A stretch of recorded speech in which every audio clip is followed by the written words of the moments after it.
Hi, my name is Timo, Elliott, and I'm an innovation evangelist with SAP.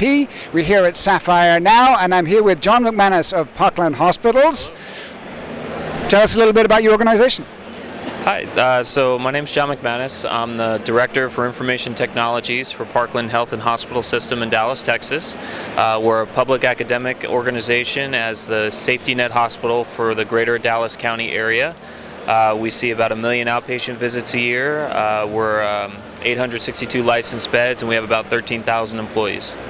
And you're here because you're an SAP HANA Innovation Award winner. Congratulations. Can you tell us a little bit about why you won the award? Sure. So we used SAP HANA to create a medication adherence algorithm. And essentially what that does is it takes our medication order information that we capture in our electronic medical record, and it allows us to aggregate that against the dispense and fill information when our patients go to external pharmacies. And by combining those two with some other nuances to that algorithm, we're able to create a compliance score, so we can actually show our providers how compliant our patients are being on their medications, which is really important because we think it'll reduce readmissions. It'll help with making sure our patients stay more in control with their therapeutic plans given by their caregivers. So let's try and make this more concrete.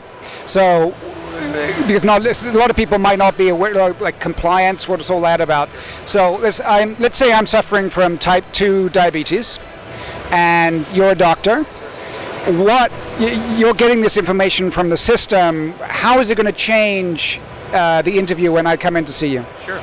So let's say that you're a type 2 diabetic patient and you're on an anti-hyperglycemic medication. So we know that we gave you that prescription the last time you were with us, and we know you had 3 refills and you had 30 days supply for each refill. And we could tell that you didn't pick up any of them, and you only left with the prescription that you're actually given from the clinic. You may have come into our hospital and said that you were taking your medications and everything was okay, and when you got to the doctor would see that your hemoglobin A1C is out of control.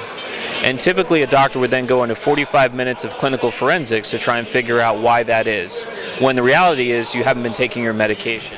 I've just been lying, and I'm just a bad patient, and that's the actual cause. Right. So in this case, the doctor actually can see that you have a 9% compliance rating or adherence rating right on that chart, and we can go ahead and skip all the forensics, and the provider can confront you as the patient about, it looks like you're not taking your medication, and maybe the reason is you couldn't afford it, you had some trouble with actually going to get it at a certain pharmacy, and then we can start to work that problem instead of trying to figure out why you're out of control with your lab results when the reality is you're just not taking the therapy that was provided by your caregiver.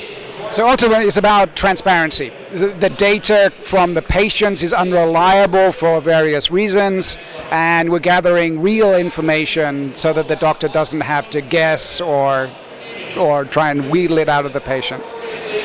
But that's our hope. Our hope is that these type of analytic insights help our providers make more accurate decisions about the patients they're serving.